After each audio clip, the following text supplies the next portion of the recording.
नमो तस् भगवतो अरहतो सम्मा सम्बुद्धस्स। नमो तस् भगवतो अरहतो सम्मा सम्बुद्धस्स। नमो तस् भगवतो अरहतो सम्मा सम्बुद्धस्स। आज हम लोग साप्ताहिक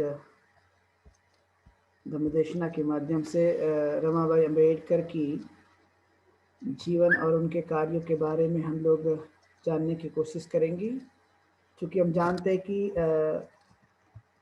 रमाबाई अम्बेडकर का जन्म एक ऐसे परिवार में हुआ जो बहुत गरीब था, परिश्रमी था, लेकिन फिर भी उन्होंने अपने जीवन को जीते हुए काफ़ी अच्छी तरह से कार्य को करने की कोशिश की और उस कार्य के आधार पर उन्होंने अपने जीवन को बिताया है। एक ऐसा समय था जब लोग उस समय अन्याय अत्याचार और नाना प्रकार के उस परेशानियों का सामना करते थे और इसलिए समझ सकते हैं कि किस तरह की स्थिति रही होगी और उसके बाद उन्होंने किस तरह के संघर्ष किए होंगे।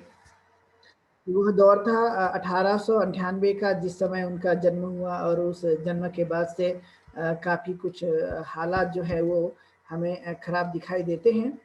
और उनके पिता जिनका नाम था धोत्रे, भिक्खू धोत्रे, वो उनकी बेटी थी और उनके माता का नाम था।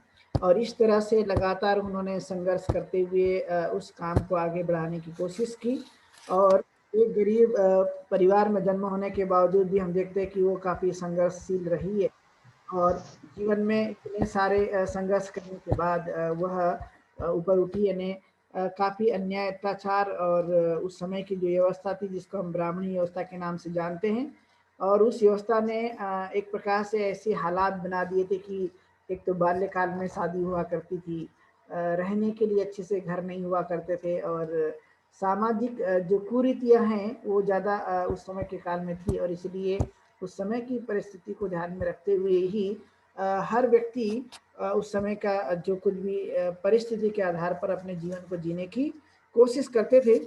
और इसलिए उस समय की जो परिस्थिति थी भिक्खू धोते जी की कि वह एक मछली की टोकरियों को एक स्थान से दूसरे स्थान पर ले जाने का काम किया करते थे और वहाँ पर बाजार में वो पहुँचा देते थे और इस तरह का उनका एक व्यवसाय था और उस व्यवसाय को वो करने की कोशिश किया करते थे। और बचपन में ही उनकी माता का निधन हो गया और बचपन में माता का निधन होने के बाद में हम पाते ही है कि जो है एक बालिका छोटी और उसकी माँ का निधन हो जाए तो कितने प्रकार के समस्या को जूझना पड़ता है, कितनी कठिन परिस्थिति से गुजरना पड़ता है। क्योंकि उस समय तो जातिवादी व्यवस्था के आधार पर तो बहुत ज़्यादा था ही था, लेकिन इसके साथ-साथ एक और बड़ी थी जो हम जान सकते हैं कि सामाजिक बंधनों के कारण और मदर का जल्दी निधन होने की वजह से ही वह जो है काफ़ी संकट का सामना उन्होंने बचपन से किया। वे 3 बहनें थी और 1 भाई, अर्थात इस तरह से वो 4 भाई-बहन थे और वह अपने जीवन को इस तरह से जीते थे। लेकिन कालांतर में ये देखा गया कि माँ के निधन के बाद उनके पिता का भी निधन हो जाता है। यानी बहुत ही जल्दी से इनके माता-पिता का निधन हो गया और निधन होने के कारण फिर इनके जो चाचा थे वलंकर, इन्होंने उनकी देख-रेख की और उनको लेकर वो मुंबई चले गए। और मुंबई में जाने के बाद में हम समझ सकते हैं कि क्या स्थिति रही होगी और उस समय जबकि व्यवस्था यदि अच्छी नहीं है तो किस तरह के दर-दर की ठोकरें खाने का काम जो है उस समय किया जाता है। और ये चीज़ें उन बच्चों को मुंबई ले जाने के बाद में जैसे-तैसे उन्होंने उनके जीवन को पाल-पोस कर बड़ा करने की कोशिश की और करने के बाद में हम देखते ही हैं कि किस तरह की परिस्थितियाँ उस काल में निर्माण हुई होगी। और यही एक बालिका जो कि धीरे-धीरे बढ़ने लगी और उस काल में बाल्यकाल में ही विवाह होने के कारण 9 वर्ष की आयु में भीमराव अंबेडकर के साथ उनकी शादी हो गई। और चूँकि हम जानते हैं कि भीमराव अंबेडकर के भी परिवार में कुछ ख़ास उतनी पक्की स्थिति नहीं थी और इसीलिए ये जो है उनकी मछली मार्केट में, ऐसा बताया जाता है कि मछली मार्केट में इनकी शादी की गई थी और बहुत ही खुले आसमान के नीचे, ऐसा कोई खास पंडाल नहीं लगाया गया, कोई खास व्यवस्था नहीं की गई, जो कि हम जानते हैं कि आज के समय में बहुत सारा हॉल हमें बुक करना पड़ता है, बहुत सारी पैसे खर्च करने पड़ते हैं और न जाने क्या-क्या हम लोग सब कुछ करने की कोशिश करते हैं।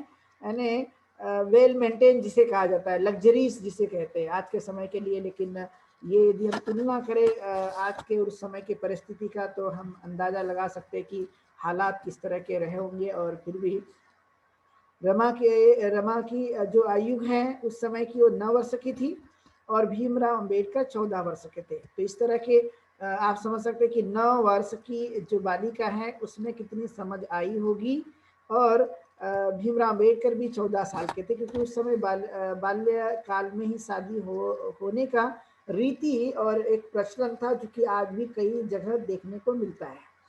आप मध्य प्रदेश के कई इलाकों में जाएंगे और यूपी है, बिहार है, राजस्थान है, गुजरात के कई इलाकों में यदि आप जाते हैं, और देश के अन्य भागों में जैसे कि उड़ीसा है, पश्चिम बंगाल है, और कई ऐसे राज्य हैं भारत के जहाँ पर आज भी बाल्य अवस्था में शादी की जाती है। आपने देखा हो कि सोसाइटी में यदि बच्ची की शादी जल्दी ना हो तो लोग सोसाइटी के लोग पूछते रहते हैं। तो ये उस काल में तो जल्दी शादी हुआ करती थी। आज भी जो है इस तरह की मानसिकता अभी भी समाज में देखी जाती है। लेकिन उस काल में एक बड़ा प्रचलन था और इसलिए लोग उसको फॉलो करते थे, उसको करने की कोशिश करते थे। और यही एक कारण है कि उनको बचपन में ही शादी हो गई और उन्हें जीवन जीने का ये वैवाहिक यानी दाम्पत्य जीवन जीने का अवसर बहुत ही जल्दी प्राप्त हुआ और उन्होंने फिर ये काम कर लिया। डॉक्टर भीमराव अम्बेडकर उस समय जो है वो 5वीं कक्षा में पढ़ रहे थे अंग्रेजी की स्कूल में, और वो उन्होंने इस तरह से अपना पढ़ाई शुरू रखा था। और फिर हम देखते हैं कि रमाबाई अम्बेडकर ने शादी के उपरांत, मतलब 1906 में शादी हो गई, और 1906 में शादी होने के बाद में 1913 में डॉक्टर भीमराव अम्बेडकर ने बीए की डिग्री प्राप्त की। और उसके बाद में सयाजी राव गायकवाड़ के माध्यम से जो छात्रवृत्ति भीमराव अम्बेडकर को मिल जाती है, तो फिर वो कोलंबिया जाने के लिए तैयार हो जाते हैं पढ़ने के लिए। और समझ सकते हैं कि शादी और 13 यानी 7 साल के बाद ही भीमराव अम्बेडकर जो है वो विदेश में पढ़ने के लिए चले जाते हैं। और रमाबाई अम्बेडकर जो है वो यहाँ पर रहती है मुंबई में। और समझ सकते हैं कि भीमराव अम्बेडकर के पास उतने खास ज़्यादा पैसे नहीं थे, और इसलिए घर गृहस्थी को चलाने का काम भी ज़्यादातर उनको ही देखना होता था। और इतनी कठिन परिस्थिति को अपनाते हुए समझ सकते हैं कि एक महिला कम उम्र की होने के बाद किस तरह की उन्होंने ये कोशिश की होगी उस अपने घर परिवार को चलाते हुए। हम समझ सकते हैं आज के समय में कि कितना कठिन काम है। आज के समय में हमारे पास रोजगार होने के बाद, हमारी स्थिति अच्छी होने के बाद कभी-कभी घर चलाना भी काफ़ी मुश्किल हो जाता है। कभी-कभी दिक्कतें बढ़ जाती है। सब कुछ होने के बावजूद भी मनुष्य चिंता करने लगता है। लेकिन उस समय न उनके पास कोई खास प्रॉपर्टी थी और न कोई महीने का कुछ पैसा आने की संभावना थी। यानी कोई मंथली इनकम या कोई ऐसी पेमेंट हो, ऐसा कुछ भी उनके साथ नहीं था। और इसलिए हम जान सकते हैं कि कितनी कठिन मुसीबतों का सामना उन्होंने करना पड़ा होगा उन लोग रमाबाई अम्बेडकर को। लेकिन जब डॉक्टर भीमराव अम्बेडकर विदेश में पढ़ने के लिए जाते हैं, तो जो उनके जीवन का जो एक बड़ा किस्सा हमें देखने के लिए मिलता है, वो ये है कि रमाबाई अम्बेडकर जो है वो काम करती थी, और काम करने के बाद में जो पैसे उसके एवज में मिलते थे, तो अपने घर गृहस्थी को चलाने के बाद में भीमराव अम्बेडकर को भी पढ़ने के लिए वो पैसे दिया करते थे। ये एक बड़ी महत्वपूर्ण बात उनके हमें जीवन से दिखाई देती है।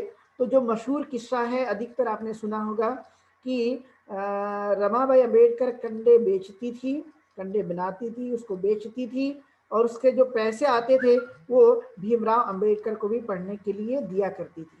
अर्थात ये एक बड़ी बात जो है वो रमाबाई अम्बेडकर के जीवन से हमें दिखाई देती है कि एक ऐसी पत्नी जो बहुत ही सहनशील है, जो बहुत ही करुणामयी है, जो एक मैत्री अपने मन में रखती है, और अपने घर गृहस्थी को बहुत ही कर्तव्य निष्ठा के साथ में भीमराव अम्बेडकर को किसी भी प्रकार का परेशान न करते हुए उस काम को करने की कोशिश करती है। एक बड़ा जिसे हम धैर्यवान का जीवन, एक सहनशील जीवन, एक बड़ा कष्टदायी जीवन हम रमाबाई अंबेडकर का देख सकते हैं।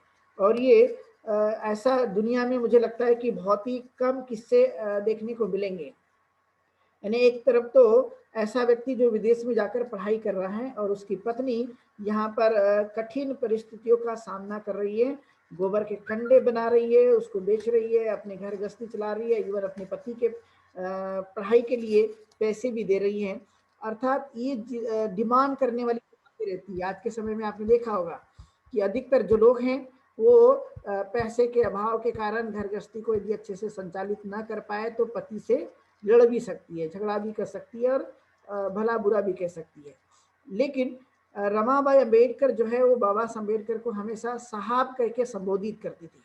और इसलिए आज हम जो बाबा साहब अम्बेडकर को साहब बोलते हैं, हम अधिकतर देखा हो कि बाबा साहब अम्बेडकर की जो संज्ञा हमें देखने को मिलती है, साहब जो है वो रमाबाई अंबेडकर कहा करती थी, वो कभी नाम नहीं लेती थी, तो बाबा साहब अम्बेडकर को साहब कहकर संबोधित करने का काम करती थी।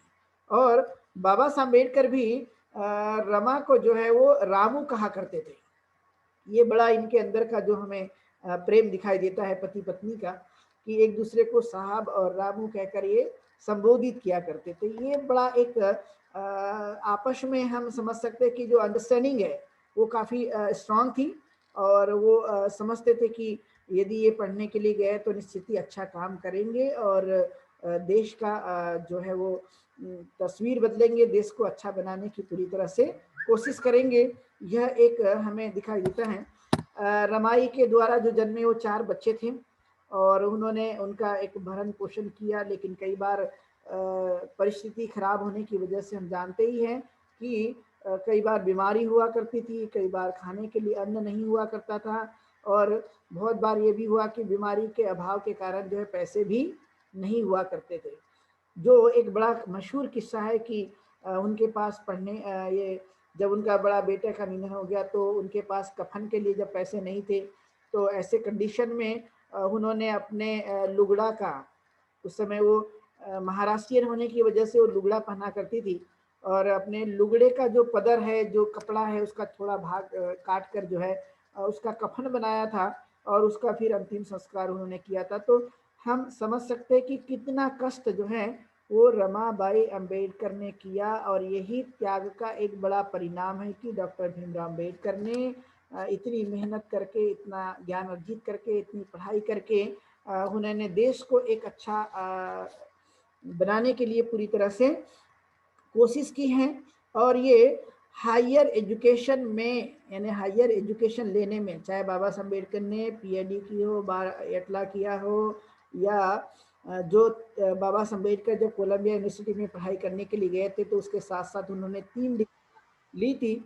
अब वो 3 डिग्रियां लेने के बाद उन्होंने रमाबाई अंबेडकर ने उनका काफ़ी मदद की थी, क्योंकि उस समय रमाबाई अंबेडकर जो है वो मुंबई में रहते हुए जो भी परिश्रम करके अपने कार्य को और घर गृहस्थी को चलाने का काम करती थी और बच्चों को एहसास भी नहीं होने देती थी, यानी कि बिना एहसास किए ही वह अपने घर गृहस्थी को चलाकर एक माता की और एक पिता की भी जिम्मेदारी को वहन करने का काम किया करती थी। ये कोई साधारण बात नहीं, एक बड़ा एक दिल लगता है इस काम को करने के लिए, जो अक्सर सभी लोगों में ये इस तरह का जो चित्त है या इस तरह का जो मन की प्रवृत्तियां हैं वो बहुत ही कम लोगों में आपको देखने के लिए मिल सकती है।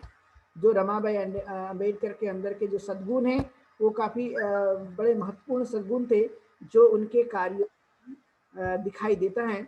और यही एक बड़ा कारण है कि उन्होंने भारत की दशा को बदलने का जो काम किया डॉक्टर बाबा अम्बेडकर ने, बिकॉज ऑफ रमाबाई अंबेडकर, कि रमाबाई अंबेडकर की वजह से ही इतना काम जो है वो सफल हो पाया।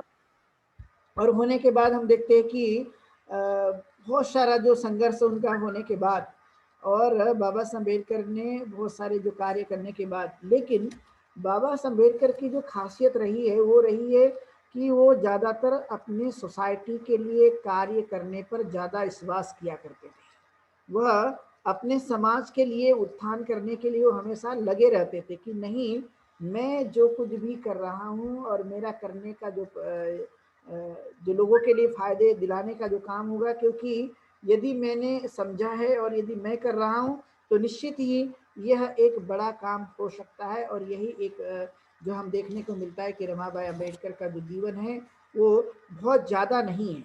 रमाबाई अम्बेडकर का जीवन सिर्फ और सिर्फ जो है वो 37 साल का जीवन है। और 37-38 सालों के जीवन में उन्होंने एक बहुत बड़ा काम करके दिखाया। 37-38 साल का जो जीवन है वो बहुत ज़्यादा लंबा नहीं होता है, बहुत बड़ा जीवन नहीं होता है। कई जगह आपने देखा हो कि 37-38 साल में तो व्यक्ति जो है अपना करियर बनाता है, उसकी जीवन की शुरुआत हो जाती है। लेकिन यह एक बड़ी बात है कि उन्होंने कम समय में इस तरह के काम करके उन्होंने एक माता का स्थान लिया। इसलिए आज भारत के सभी लोग रमाई को जो है वो माता रमाई के नाम से जाना जाता है, मदर कहते हैं। आज वो पूरे भारत की और दुनिया में रहने वाले लोगों की माँ बन चुकी है। इस बात को लेकर कि उन्होंने जो काम किया एक माँ जैसा काम करती है। अपने पति को पढ़ाने का काम, उसको आगे बढ़ाने का काम यदि कोई करता है तो आपने देखा है माँ की ही एक ममता होती है, माँ ही वैसा काम कर सकती है। पत्नी का तो स्वभाव आप सभी जानते ही हैं, लेकिन फिर भी एक पत्नी ने एक माँ की भूमिका अदा करने का काम भी किया। और इसलिए आज पूरे जग जाहिर है रमाई का नाम कि वह एक माँ के नाम से, मदर के नाम से जानी जाती है। इसलिए उसको माता रमाई कहते हैं, सब लोग जो है वो माता रमाई कहते हैं। और इसलिए उनके इस कार्यों के कारण, उनकी निष्ठा के कारण, उनकी सहनशीलता के कारण, उनके अच्छे कर्तव्य के कारण और उनके डेडिकेशन के कारण, उनके समर्पण के कारण आज भारत के नहीं अपितु संसार के लोग उनको याद करते हैं। इसलिए हर घर में रमाबाई अम्बेडकर की तस्वीर दिखाई देती है, चाहे वह किसी भी रूप में। कई जगह उनके नाम से जो है स्कूल कॉलेजेस बनाए गए, उनके नाम से कई जगह पुस्तकालय का निर्माण किया गया, उनके नाम से कई फिल्में बनाई गई, कई ड्रामा बनाया गया है और उनके नाम से कई सारी पुस्तकें भी लिखी गई है। कई सारे भारत के अंदर में उद्यान बनाए गए और न जाने कितने सारे काम भी रमाबाई अम्बेडकर के नाम से किए गए कि उनका 37 और 38 वर्ष का जीवन ने लोगों पर एक बड़ा गहरा प्रभाव डाला। और उनको प्रभाव डालने के बाद में ये सभी चीजें हमें दिखाई देती है। आखिरकार उनके जीवन से क्या सीखा जा सकता है आज के समय के लिए, तो यह एक विचारणीय प्रश्न है और जानने योग्य प्रश्न है और प्रेरणादायी है कि क्या हम उनके जीवन से कुछ बातों को ले सकते हैं क्या। तो आपने देखा कि उनका जो डेडिकेशन है, उनका डिवोशन है, उनका त्याग है, उनकी जो परिश्रमी क्षमताएं हैं, उनको हम अपने जीवन काल में आज भी ले सकते हैं। और इसलिए बाबा साहब अम्बेडकर भी एक अपने कार्य में लगे हुए थे, रमाबाई अम्बेडकर ने भी अपने जीवन में कुछ त्याग किया। जैसे कि हम जानते ही हैं कि रमाबाई अम्बेडकर ने कठिन परिस्थितियों को अपने जीवन में संघर्ष करते हुए उसको की कोशिश की। लेकिन एक महत्वपूर्ण बात है कि रमाबाई अम्बेडकर ने एक बार बाबा साहब अम्बेडकर से कहा कि हम लोग विट्ठल रुक्माई का मंदिर देखने के लिए जाएंगे। लेकिन बाबा साहब अम्बेडकर ने रमाबाई अम्बेडकर की और उन्होंने कहा कि रामू, हम वहां पर नहीं जाएंगे, बल्कि हम एक नया पंढरपुर निर्माण करने की कोशिश करेंगे। हमें वहां जाकर कोई फायदा नहीं होगा, हमें कोई लाभ प्राप्त नहीं होगा, बल्कि हम जो है एक प्रकार से देखा जाए तो हम अपना एक नया पंढरपुर निर्माण करने की कोशिश करें। तो जानते थे पंढरपुर का मतलब है पंडर मतलब होता है कमल, और बौद्ध धर्म में कमल का एक बड़ा महत्व है। वो एक बड़े संज्ञा के साथ में उसको जाना जाता है। और इसीलिए पंढरपुर किसी जमाने में बौद्ध विहार हुआ करता था। और इसलिए बाबा साहब अम्बेडकर ने उस पर बात भी कही है कि मैं जो है वो पंढरपुर के इस विठल रुक्माई के मंदिर को सिद्ध करके रहूंगा कि ये बुद्ध विहार है। और इसलिए वो जानते थे, हकीकत को जानते थे, इतिहास को जानते थे। और इसलिए उन्होंने कभी भी जो है जाने का समर्थन नहीं किया, अपितु उन्होंने भाई अम्बेडकर को सही मायने में एक सही और सत्य राह पर दिखाने के लिए उन्होंने कहा कि हम अपने लोगों के लिए एक नया प्लेटफॉर्म खड़ा करेंगे, जहां पर लोगों को ज्ञान मिल सके, जहां पर लोगों को मार्ग मिल सके और जीवन जीने का एक साधन प्राप्त हो सके। ये बात उन्होंने कही। और यही एक बड़ा मकसद हमें दिखाई देता है कि इतने बड़े लिखे व्यक्ति की जो पत्नी है वो बहुत ही सिंपल बहुत ही सरल स्वभाव वाली, बहुत ही मृदु स्वभाव वाली और अपने जीवन में बहुत ही त्याग करने वाली एक हमें विदुषी, यानी हम कह सकते हैं कि एक महिला थी कि वो पढ़ी लिखी नहीं है, लेकिन पढ़ी लिखी न होने के बावजूद भी किसी पढ़ी लिखी महिला से कोई कम नहीं है, ये हमें कहने में कोई संदेह नहीं है। और इसलिए बाबा साहब अम्बेडकर के जीवन की शुरुआत से लेकर उनके जीवन तक, यानी जब तक हम देख सकते हैं कि बाबा साहब अम्बेडकर का गोलमेज कॉन्फ्रेंस और बाकी का जो उनका कारवा है, कालाराम मंदिर से लेकर सतारा के तालाब तक का जो सत्याग्रह है, तो हम समझ सकते हैं कि महाड़ के तालाब किससे लेकर वो सत्याग्रह, जितना भी कारवा बाबा साहब अम्बेडकर का है, उस समय वो रमाबाई अम्बेडकर का भी काफ़ी योगदान रहा है। उन्होंने कभी बाबा साहब अम्बेडकर को कार्य करने से रोका नहीं। आज के समय में आप यदि घर गृहस्थी में देखते हैं तो कहीं कहीं दुविधा उत्पन्न हो जाती है, पति पत्नी को रोकते हैं या पत्नी पति को रोक देती है, और इस तरह के सामाजिक कार्यों पर बंधन डालने के लिए कोशिश किया जाता है। लेकिन रमाबाई अम्बेडकर का जो स्वभाव है, एक बड़ा उच्च किस्म का स्वभाव रहा है, बड़े ऊंचे दर्जे का स्वभाव रहा है। वो उनकी जो सोच थी, बड़ी ऊंची सोच थी, और इसलिए उन्होंने इस काम को करने की कोशिश की। और हो सकता है कि उन्होंने कितने बार रोया भी होगा, कितने बार कष्ट भी उन्होंने झेले होंगे, क्योंकि स्वाभाविक रूप से जब मनुष्य पे बड़े कष्ट आते हैं और बहुत सारी समस्या आती रहती है, तो ऐसी परिस्थिति में मनुष्य जो है बड़ा भावुक होते रहता है, बड़ा दिल उसका कमजोर बनते रहता है, अनेक प्रकार के दिलों में वो भावना उत्पन्न होती रहती है। और यही एक बड़ी बात देखने के लिए मिलती है। और ये देखते देखते हम जानते हैं कि इतना समय उन्होंने बिता दिया, और फिर 27 मई को 1935 को रमाबाई अम्बेडकर का निधन हो जाता है। यानी बहुत ही अल्प आयु में रमाबाई अम्बेडकर का बीमारी की वजह से निधन हो जाता है। और बाबा साहब अम्बेडकर रमाबाई अम्बेडकर के निधन के बाद काफ़ी दुखी हो जाते हैं। वो इतने दुखी हो जाते हैं अपने जीवन में, क्योंकि उन्होंने शुरुआती दौर पे ही अपने बच्चों को मरते हुए देखकर और देश की जो सामाजिक परिस्थिति हैं, उन सभी चीज़ों को देखते हुए उन्होंने काफ़ी अपमान सहन करते हुए घर गृहस्थी के इस आपातकालीन स्थिति को, यानी कठिन समस्या को जूझते हुए अपने जीवन को उन्होंने जिया। और समझ सकते हैं कि एक पत्नी मरने के बाद किस तरह के मनुष्य की स्थिति बन जाती है, और वो भी अल्प आयु में, जो कि बहुत ही ज़्यादा उम्र नहीं है। और ऐसी कम उम्र में पत्नी का मर जाना उनके लिए स्वाभाविक एक शोक की बात थी। और फिर भी बाबा साहब अम्बेडकर ने उस समय काफ़ी शोक जताया और बहुत तकलीफ में आ गए। और इसके बाद वो अपना जीवन को इस तरह से बनाते कि नहीं, अब मुझे अपने जीवन को बौद्ध धर्म के विकास के लिए लगाना चाहिए। यानी मई महीने में घटना घटती है, और हम जानते ही है कि ठीक 3-4 महीने बाद बाबा साहब अम्बेडकर जो है वो 13 अक्टूबर 1935 को बौद्ध धर्म अपनाने की, यानी धर्मांतरण के परिवर्तन की जो घोषणा है, वो येवला में कर देते हैं। यानी ज़्यादा समय नहीं है, रमाबाई अम्बेडकर की मृत्यु के बाद का जो समय है, वो ज़्यादा से ज़्यादा 3 या 4 महीने का समय ही होता है। और ऐसे समय में बाबा साहब अम्बेडकर धर्म परिवर्तन की घोषणा कर देते हैं। और करने के बाद में उन्होंने कहा कि अब मुझे पूरा अपना जीवन जो है वो धर्म के प्रचार प्रसार के लिए लगाना चाहिए। और ये वो अपनी शुरुआत भी कर ही देते हैं। तो इतना सारा जो कुछ भी काम है बाबा साहब अम्बेडकर के कार्यों को करने के लिए रमाबाई अम्बेडकर का बहुत बड़ा योगदान रहा है, इसको हम कभी भुला नहीं सकते। और इसलिए हम इसको सदैव याद करते रहते कि रमाबाई अम्बेडकर के त्याग ने हमारे जीवन को बेहतर बनाया। यानी रमाबाई अम्बेडकर के कारण ही बाबा साहब अम्बेडकर बैरिस्टर बन गए। यानी बैरिस्टर बनना ये रमाबाई अम्बेडकर की देन है, उनका हायर एजुकेशन लेना उनकी देन है। और ये इस तरह के कार्यों को आगे बढ़ाने में उनकी एक बड़ी भूमिका हमें दिखाई देती है। इसलिए रमाबाई अम्बेडकर का जीवन एक त्यागमय जीवन है, एक त्यागमय मूर्ति के रूप में हम उनको जान सकते हैं, उनको समझ सकते हैं।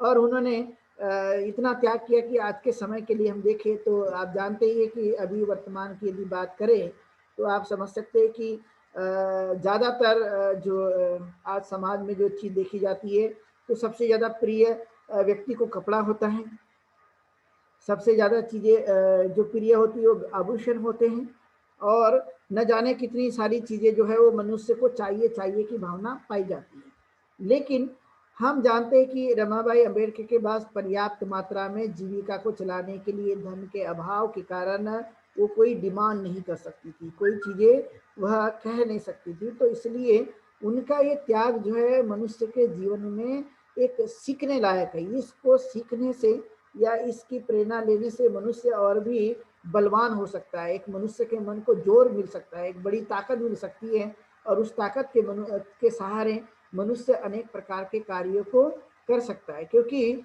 मनुष्य जो है वो एक ताकत के बल पे, अपने उस शक्ति के बल पर जब हम कोई बातों को ठान लेते हैं या समझ लेते हैं, तो स्वाभाविक तौर पे उतनी ऊर्जा अपने जीवन काल में आती रहती है और उसका एक बड़ा प्रभाव अपने जीवन काल में हम देख सकते हैं। और वही एक ताकत जो है अपने जीवन काल में हमें दिखाई देती है।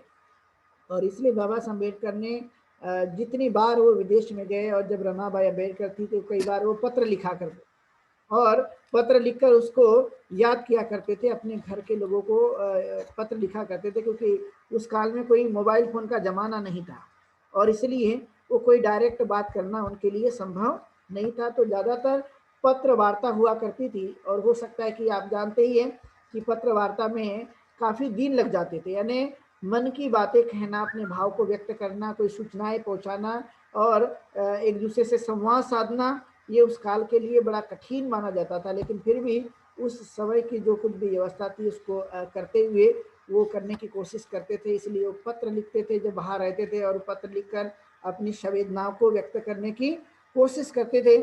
और ये भी उन्होंने कहने की कोशिश की होगी कि मैं विदेश में रहते हुए पढ़ाई कर रहा हूँ, लेकिन मेरे बच्चे जो भारत में हैं, मेरी पत्नी भारत में है, और न जाने मैंने उनके लिए कोई खास ऐसी धन संपत्ति छोड़ा नहीं है, और है भी नहीं तो छोड़ने का कोई प्रश्न नहीं है। तो वो किस हालात में अपना जीवन को जी रहे होंगे, और मुंबई जैसे शहर में जीवन को जीना काफ़ी मुश्किल काम माना जाता था, क्योंकि एक बड़े शहर में यदि कभी हमारे पास बड़े रोजगार नहीं है, कमाई के ज़्यादा बड़े साधन नहीं है, तो ऐसे समय में वहाँ पर स्थितियाँ गंभीर होने की संभावना पाई जा सकती है। और इसीलिए यहाँ पर हमें इनके जो कुछ भी आपसी अंडरस्टैंडिंग है ये हमें दिखाई देती है। और इतनी त्याग तपस्या करने वाली महिलाएं हम बहुत ही कम देखने को मिलती है, और वह अपना एक उदाहरण प्रस्तुत करती है जो कभी कहीं पर नहीं देखा गया। और इसलिए बाबा साहब अम्बेडकर ने थाट्स एंड पाकिस्तान जब ये पुस्तक लिखी, तो थाट्स एंड पाकिस्तान पुस्तक लिखने के बाद में उन्होंने इस पुस्तक को रमाबाई अंबेडकर के निधन के बाद उन्हें समर्पित किया था, डेडिकेट किया था कि रमाबाई अंबेडकर का मेरे जीवन के लिए बहुत बड़ा योगदान है, इसलिए मैं इस पुस्तक को रमाबाई अंबेडकर को समर्पित करता हूँ। और थाट्स एंड पाकिस्तान नाम की पुस्तक को बाबा साहब अम्बेडकर ने रमाबाई अंबेडकर को समर्पित किया था। और ये थाट्स एंड पाकिस्तान जो किताब है बाबा साहब अम्बेडकर ने जो लिखी थी, ये एक बड़ी अच्छी किताब है जो अधिकतर लोगों ने इसको समझना चाहिए। जो बाबा साहब अम्बेडकर ने उस समय जो अपने विचार प्रस्तुत किए थे कि जो हमेशा हिंदू और मुस्लिम का झगड़ा बना रहता है, आज भी जो है वो अधिकतर हिंदू और मुस्लिम का झगड़ा बना हुआ है। इससे हमारे देश में चुनाव भी लड़े जाते हैं, हमारे देश में अनेक समस्याएं भी इसके माध्यम से लाई जाती है।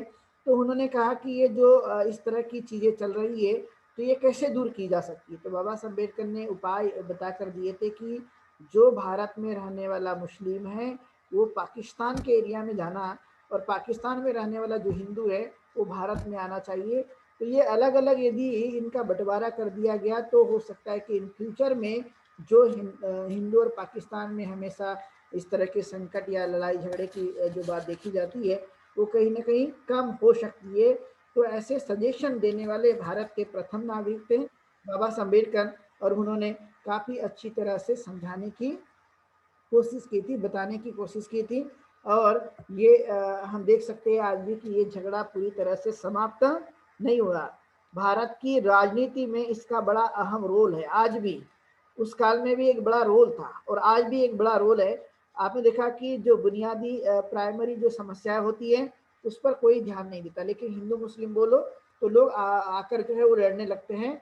इसमें अपनी जो बुनियादी बातें हैं या बुनियादी जो समस्याएं हैं उसको लोग भूल जाते हैं, लेकिन इस पर ज़्यादा जोर देते हैं क्योंकि धर्म की बातें लोगों को ज़्यादा प्रभावित करती है। और इसीलिए अधिकतर जो लोग हैं, जो सांप्रदायिक लोग जो हैं, वो इसका पूरा लाभ लेने की कोशिश करते हैं कि हाँ, वो मानसिकता टटोलते हैं कि किन बातों को करने के कारण किन चीज़ों से सोसाइटी में जो है वो परिणाम आएगा, और उन चीज़ों को वो करने की कोशिश करते हैं। इसलिए थॉट्स एंड पाकिस्तान जो बाबा साहब अम्बेडकर का था, वो उन्होंने रमाबाई अम्बेडकर को डेडिकेट किया। ये काफ़ी अच्छी पुस्तक है। बाबा साहब अम्बेडकर के ने न जाने कितनी सारी पुस्तकें की रचना की है। वो एक बड़े साहित्यकार थे, बहुत बड़े विद्वान थे। उनके जैसे ग्रेट स्कॉलर दुनिया में आज भी देखे नहीं जाते हैं। वो उस तरह के थे, और इसलिए बाबा साहब अम्बेडकर को कोलंबिया यूनिवर्सिटी ने सिंबल ऑफ नॉलेज की संज्ञा दी। यानी मतलब एक बड़ा विद्वान, और बड़े विद्वान को कोलंबिया यूनिवर्सिटी ने ही उनको जो है वो उपाधि दी। और जिस समय वो कोलंबिया यूनिवर्सिटी में गए थे, तब रमाबाई अम्बेडकर की जो उम्र है वो भी काफ़ी कम थी उस समय, जब वो विदेश में पढ़ने के लिए गए। और तब ही उन्होंने कोलंबिया में या लंदन में या जर्मनी में रहते हुए बाबा साहब अम्बेडकर को काफ़ी सपोर्ट किया था पढ़ाई के लिए। और इसलिए बाबा साहब अम्बेडकर स्वयं भी कहते हैं कि रामू ने या रामू मेरे जीवन के लिए उनका एक बड़ा अहम रोल है। मैं यदि ये सब कुछ कर पाया तो उसमें मेरी पत्नी का एक बड़ा अहम रोल है, वो भी रमाबाई अम्बेडकर का। ये बाबा साहब अम्बेडकर ने अपने द्वारा समझाने की कोशिश की। और इसीलिए हम इन बातों को आज वर्तमान में इस परिप्रेक्ष्य में समझने की कोशिश करें कि रमाबाई अम्बेडकर के जीवन से क्या-क्या सीखा जा सकता है, क्या-क्या प्रेरणा ली जा सकती है, क्या-क्या उनके जीवन में जो उतार-चढ़ाव देखे गए, तो क्या हम उनसे कुछ प्रेरणा ले सकते हैं, क्या कुछ सीखा जा सकता है? तो आज के समय में ये ज़रूर सीखना चाहिए कि मनुष्य जो है, वो अपने कार्यों से जाना जाता है। मनुष्य अपने कार्यों से महान होता है। वह कितनी संपत्ति रखता है, दिखने में कैसा है, और वह कहाँ रहता है, ये ज़्यादा मायने नहीं रखता, लेकिन वह मायने रखता है कि उसने अपने जीवन में किस तरह के त्याग किए। और इसलिए जिनकी शादी मछली के मार्केट में हो गई, जिनका पिता जो है वो बाजार में मछली बेचने का काम करते थे, मतलब बेचने का मतलब उसकी टोकरी उठाने का काम करते थे, और उनका पिता ऐसा काम करने के बाद, उनकी त्याग तपस्या के बाद भी इतने वर्षों के बाद आज दुनिया उनका नाम लेती है, उनको स्मरण करती है, उनको याद करती है। उसके पीछे का जो प्रमुख हेतु है वो है त्याग और तपस्या और बलिदान, कि मनुष्य त्याग तपस्या और बलिदान के माध्यम से ही जाना जाता है। और ये त्याग तपस्या के कारण ही मनुष्य जो है अपने कार्यों के कारण दुनिया में अपनी पहचान बनाता है। क्योंकि यदि कार्य है तो कार्य का जो प्रभाव है वो दूसरों के लिए फायदेमंद होता है, और दूसरों के लिए फायदेमंद होता है, और इसीलिए लोग उनका रिस्पेक्ट करते हैं, उनका आदर करते हैं, उनको मानते हैं। यदि उनके माध्यम से किसी को कोई लाभ यदि नहीं होता होगा, तो उनका कार्य कोई खास फलदायी नहीं माना जाता, उनका कुछ कार्य जो है वो महत्व का नहीं माना जाता। इसलिए रमाबाई अम्बेडकर ने डेडिकेशन करके, डिवोशन करके, उनको सपोर्ट करके, उनकी मदद करके अपने परिवार की गतिविधियों को उनके न रहते हुए भी सुचारू रूप से चलाने का जो काम किया, वो काम ही उनको जीवित रखने का काम करता है। कि रमाबाई अम्बेडकर के इतने सालों के बाद, मृत्यु के बाद भी, फिर भी लोग उनको याद करते हैं, उनको स्मरण करते हैं इस बात को लेकर कि उनका ये कार्य, उनकी सहनशीलता, उनकी कृतज्ञता, उनका साहसीपन जो उनमें देखा गया, वही उनके कार्यों के कारण आज लोग जानते हैं। और हमने भी इस तरह के गुणों को इम्प्लीमेंट करने की कोशिश करनी चाहिए कि हम पढ़े लिखे चाहे कम हैं, लेकिन फिर भी हमें इस बातों को अपने अमल में लाया जा सकता है क्या, इस तरह के सोसाइटी के कार्यों को करने के लिए, बढ़ाने के लिए। और यही एक हमारी प्रतिभा जो है लोगों के सामने प्रकट होती है, जो रमाबाई अम्बेडकर ने अपने जीवन काल में करने की कोशिश की। और इसलिए दुनिया भर में हजारों महिलाएं आज दुनिया में दिखाई देती है, और हजारों महिलाएं दुनिया में देखने के बाद भी उन महिलाओं में सावित्री, अपना रमाबाई का भी नाम जो है बड़े प्रमुख रूप से लिया जाता है कि वही एक महिला जिन्होंने एक अपने घर को एक संचालित करते हुए इतना बड़ा त्याग करने की कोशिश की। और ये हजारों महिलाओं में रमाबाई अम्बेडकर का भी नाम जो है बड़े पैमाने पर माँ के रूप में लिया जाता है, कि माँ की भूमिका जो है उनकी एक बड़े करुणामयी थी और इसीलिए उनको याद करते हजारों महिलाओं में भी उनका नाम एक प्रकार से अमर है। इस बात को कहते हुए आज के समय में कोई हर्ज नहीं है, क्योंकि उन्होंने इस काम को किया है। अब ये काम को किया है तो आज के समय में क्या हम उनसे ये सीख सकते हैं? क्या उनकी बातों को अमल में लाया जा सकता है या उनकी बातों को हम ग्रहण कर सकते हैं? तो उनकी बातों के या उनकी बातों को समझकर हमें आज वर्तमान में उन तत्वों का आचरण करने पर जोर देना चाहिए। पहला गुण वो है परिश्रमी होना, कि रमाबाई जो है वो परिश्रमी थी, इसलिए हम भी इस गुणों को डेवलप करने की कोशिश करेंगे। दूसरी थी कि वो बहुत साहसी थी, तो इस गुणों को भी हम अपने जीवन काल में उतारने की कोशिश करेंगे। तीसरा गुण, वो काफ़ी सहनशील थी, तो ये सहनशील का गुण भी हम अपने जीवन में उतार सकते हैं। फिर इसके बाद आता है कि वो कंपैशन था, मतलब उसका मन करुणामयी था, तो करुणामयी की भी भावना को हम डेवलप कर सकते हैं। और फिर आता है कि वो त्यागमूर्ति थी, यानी उन्होंने जो त्याग किया वो कोई साधारण त्याग नहीं था, इसलिए उसके त्याग को ये हम ले सकते हैं। तो ये जो 5 बातें हैं उनके जीवन की, जो अक्सर बहुत कम लोगों में देखी जाती है। अब ये 5 बातों को यदि हम अमल में लाते हैं तो एक अच्छी पर्सनालिटी का निर्माण कर सकते हैं। अपने स्वयं में इन गुणों को बढ़ाकर एक अद्भुत ताकत निर्माण की जा सकती है, और ये हमारे अपने जीवन को बढ़ाने के लिए या ऊंचा उठाने के लिए और एक से दूसरों को फायदा दिलाने के लिए काफ़ी मददगार साबित होती है, जो रमाबाई अंबेडकर में अक्सर देखी गई है। और इसलिए कि ऐसी पत्नी जो घर में कुछ ना होने के बावजूद भी घर गृहस्थी को चलाने का काम करती है, जिसका पति शादी के बाद में जो है वो कम समय में ही वह जो है पढ़ने के लिए चला जाता है। ये अक्सर किस्से जो है वो आपने बहुत कम देखे होंगे, देखे जरूर होंगे, लेकिन अक्सर ऐसा बहुत कम किस्सा देखने के लिए मिलता है जो उनके जीवन काल से हमें ये दिखाई देता है। अब ये इतना बड़ा सब कुछ घटना होने के बावजूद भी बच्चों को देखभाल पर्याप्त मात्रा में धन के अभाव के कारण नहीं हो पाती थी, लेकिन फिर भी वो कहीं ना कहीं उनकी देख रेख करती, लेकिन फिर भी कुछ बच्चे जी पाए और कुछ बच्चे नहीं भी जी पाए।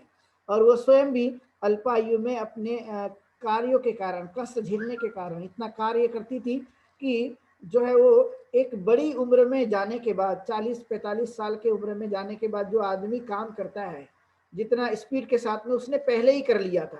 अब जब इतना पहले ही कर लिया था तो स्वाभाविक है कि कई तरह की कमजोरियां इंसान को आ जाती है इन सब को करते हुए। और इसलिए उसने ऐसा कहा जा सकता है कि बहुत ही परिश्रम के साथ में कार्य को करने की कोशिश की, और कार्य को करते करते जो है वो अंतिमतः हम जानते हैं कि उन्होंने अपने जीवन में कम अल्पायु में ही एक मृत्यु को प्राप्त हो गया रोग की वजह से।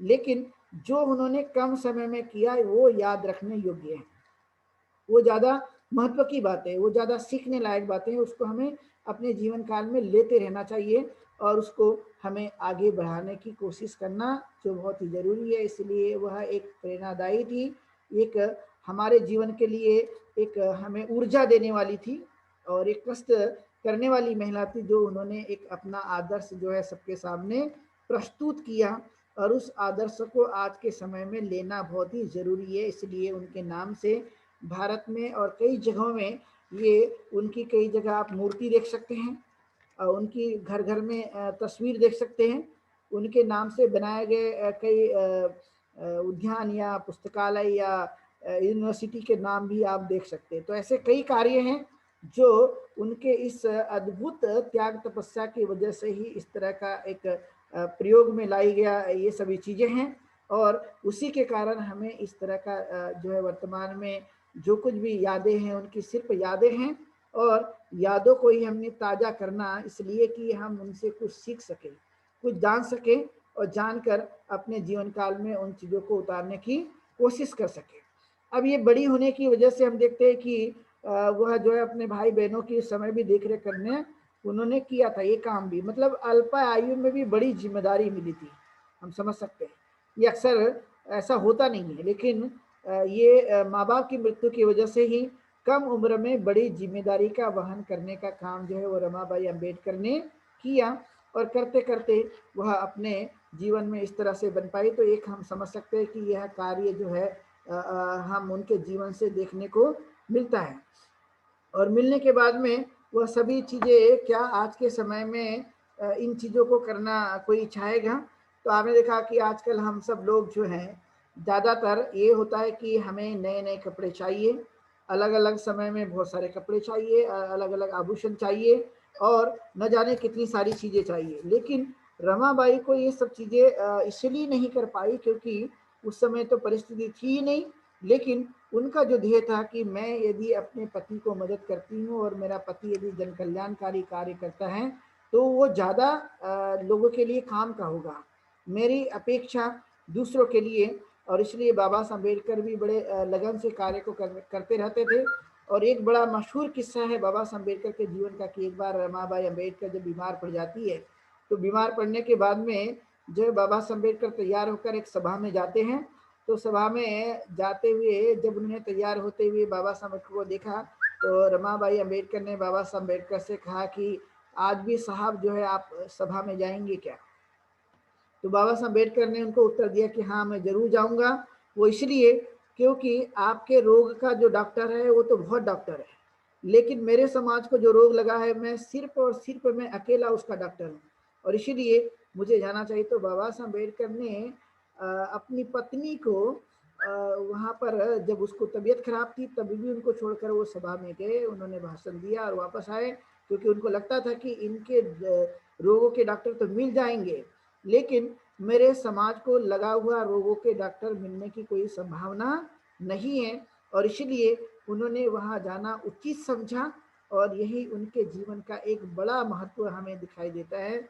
और रमाबाई अम्बेडकर ने भी पूरी तरह से उनको कहा, लेकिन फिर भी वो मान गई क्योंकि वो जानती थी कि बाबा साहब अम्बेडकर का जो लगन है या उनकी जो सोच है, वो जो काम करते हैं वो ज़्यादातर अपने से भी ज़्यादा समाज हित के लिए ज़्यादा प्रयत्न करने की कोशिश करते हैं। एक अनोखा उदाहरण जो है पूरे संसार में दिखाई देता है और खास महत्वपूर्ण बात यह है कि एक उच्च किस्म के विद्वान और सबसे पढ़े लिखे व्यक्ति की पत्नी ज़्यादा पढ़ी लिखी नहीं पाई गई और पढ़ी लिखी न होने के बावजूद भी कोई वो पढ़े लिखे से कोई कम नहीं है क्योंकि बाबा साहब अम्बेडकर को उन्होंने तैयार किया, पैसे दिए, पढ़ाए। तो अक्सर ये कहा जाता है कि तैयार करने वाला बड़ा होता है, उससे जो कुछ भी निर्माण होगा वो तो होगा ही, लेकिन जो प्रोटेक्शन करता है, जो बढ़ाता है, जो पालन पोषण करता है, वो सबसे बड़ा कहलाता है। और इसीलिए रमाबाई अम्बेडकर का जो योगदान है, जो उनका बड़प्पन है, वो कोई कम नहीं है और इसलिए हम सब लोग उनको याद करते हैं, उनका डेडिकेशन को, उनके कार्यों को।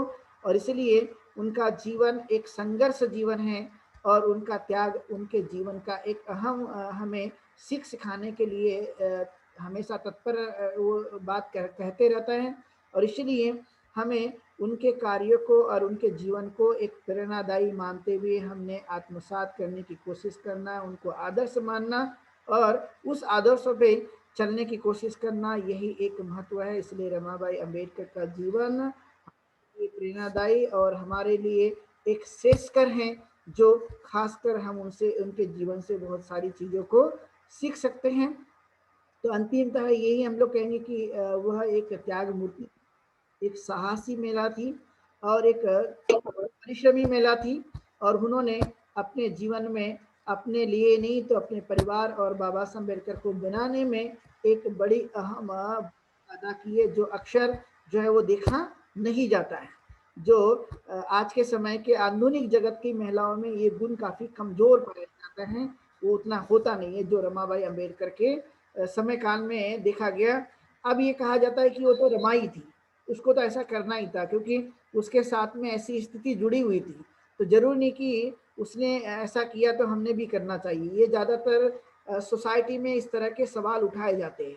बाबा साहब अम्बेडकर को तो करना ही था क्योंकि उनको तो उस काल की परिस्थिति अलग थी। आज के समय में जो खासकर यूथ है, जो आज का जनरेशन है, वो ऐसा इस तरह के काउंटर जो है वो एक सवाल पूछते हैं, लेकिन हम ये समझ सकते हैं कि उस काल की और इस काल की परिस्थिति में कोई ज़्यादा फर्क नहीं है क्योंकि उस समय की सामाजिक स्थिति आज की सामाजिक स्थिति में बहुत ज़्यादा अंतर नहीं है, थोड़ा बहुत अंतर हो सकता है, लेकिन जो बहुत ही मूल्यवान जो तत्व है या जो अच्छे गुण हैं, उस अच्छे गुणों को कभी भी लेते आता है, कभी भी आत्मसात करते आता है वो कोई नया और कोई पुराना नहीं होता, वो हमेशा जैसा का वैसा ही बना रहता है। इसलिए कर्मठता, परिश्रमी वाला गुण, त्याग का गुण, साहसी वाला गुण जो है वो उस काल में जितना महत्व का है आज भी उतना ही महत्व का है, क्योंकि वो कोई नया नहीं और पुराना नहीं, वो प्राकृतिक सिद्धांतों पर चलते रहता है।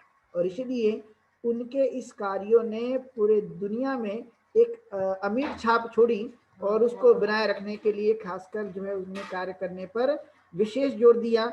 तो इतनी अद्भुत शक्ति, इतनी अद्भुत ताकत जो है उनके पास थी और उन्होंने अपने कार्य को ज़्यादातर जो है आगे बढ़ाने के लिए ध्यान देने की कोशिश की। तो हम समझ सकते हैं कि यह कार्य जो है आगे चलने के लिए हम अपने जीवन काल में इन बातों को उतार सकते हैं, इन बातों को सीख सकते हैं, इन बातों को हम जीवन में देखते हैं कि जिनके पास कोई ज़्यादा धन संपत्ति नहीं, लेकिन फिर भी उनका नाम आज के दुनिया में लिया जाता है और बड़े पैमाने पर लिया जाता है। एक महान के रूप में वो उनकी कीर्ति जो है वो आज हमें दिखाई देती है इस बात को लेकर के कि उन्होंने कार्य किया। और इसलिए हमेशा मैं इस बातों पर जोर देते रहता हूँ कि इंसान कैसा है, करता क्या है, वो महत्व का नहीं, लेकिन उसके कार्य कौन से है और कौन से कार्यों पर जोर देता है, वही एक जीवन में हमेशा स्मरण बन के रहता है। कोई और चीजें स्मरण बनकर नहीं रहती। और इसीलिए रमाबाई का जीवन जो है एक त्याग मूर्ति के रूप में जाना जाता है, एक मेहनती और परिश्रमी महिला के रूप में जाना जाता है। और इसलिए क्योंकि उसने एक अनपढ़ होते हुए भी एक विद्वान व्यक्ति को आगे बढ़ाने में पूरी पूरी सहायता प्रदान की और उन्होंने हमारे देश का संविधान लिख दिया, जो सबसे महत्वपूर्ण बात है, जिसके सहारे पूरा देश चलता है। और ये देश हमारा अच्छा चलने के लिए जो कुछ भी तैयार करने की प्राथमिक भूमिका अदा करने का काम में उनका एक अहम रोल रहा है। पत्नी होते तो पत्नी का रोल तो उन्होंने अदा किया ही, लेकिन उन्होंने एक माँ की भूमिका निभाई, एक समाज को परिवर्तन करने के लिए एक बड़ी जिम्मेदारी का उन्होंने वहन किया, जो कि बहुत ही जरूरी है। और इसलिए उन जीवन से इस तरह की बातों को सीख कर अमल में लाकर हम अपने जीवन में इन बातों को बार बार उतार कर क्या मैं रमाई का जीवन से कुछ सीख सकते हैं या हम उनके गुणों को अपने जीवन काल में उतारा जा सकता है, इस पर चिंतन मनन करना और उन गुणों को उतारने की कोशिश करना जो कि बहुत ही जरूरी है। तो आज के अवसर पर चूंकि साप्ताहिक व्याख्यान माला में जो कि शनिवार के दिन हम लोग ये चलाते हैं और इसलिए आज स्पेशल हम लोगों ने रमाबाई का जीवन और कार्य के बारे में आज का विषय रखा था, जो आप लोगों ने लंबे समय से मुझे सुना और मैंने आप लोगों को बताने की कोशिश की। तो सभी लोगों को मैं आज के इस अवसर पर मंगल कामना देता हूँ और रमाबाई अम्बेडकर की जयंती की एडवांस में ही मैं सब लोगों को मंगल कामना देता हूँ कि उनका कल जन्मदिन है, जो कि 7 फरवरी 1896 को उनका जन्म हो गया था और 27 मई 1935 को उनका निधन हो गया। तो ये जो दो दिन हैं एक महत्व के दिन माने जाते हैं, हमने उनको स्मरण करना चाहिए। तो एडवांस में ही सब लोगों को उनकी जयंती की ढेर सारी मंगल कामनाएं। आज के इस अवसर पर इतनी ही बात कहते हुए यहीं पर रुकता हूँ और धम्म पालन गाथा से हम लोग आज के इस साप्ताहिक व्याख्यान माला को यहीं पर विराम देंगे। सब पाप सकरण कुशल स उपसंपदा सचेत परियोदपनं एतं बुद्धं शासनं धम्मं चरे सुचरितं नतं दुचरित चरे धम्मचारे सुखं सेति असमेन लोके परमेच न तावता धम्मधरो यावता बहुभासति यो च पंपे सुत्वान धम्मं कायेन पश्यति सवे धम्मधरो होति यो धम्मं न पमज्झति नति में शरणं गय्यं बुद्धो में शरणं वरं एतेन सचवचेन होतु ते जयमङ्गलं नति मे शरणं गय्यं धम्मो मे शरणं वरम् एतेन सचवचेन होतु ते जयमङ्गलं नति मे शरणं गय्यं संघो मे शरणं वरम् एतेन सचवचेन होतु ते जयमङ्गलं नमो बुद्धाय नमो धम्माय नमो संघाय साधु साधु साधु।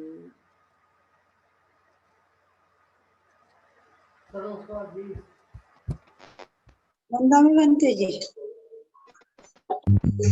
वंदामी बनते जी। वंदामी बनते जी। वंदामी बनते जी। वंदामी बनते जी। वंदामी भंते जी और आप सभी को नमो बुद्धाय जय भीम। हेलो भंते जी। यस बनते जी बोलिए। हेलो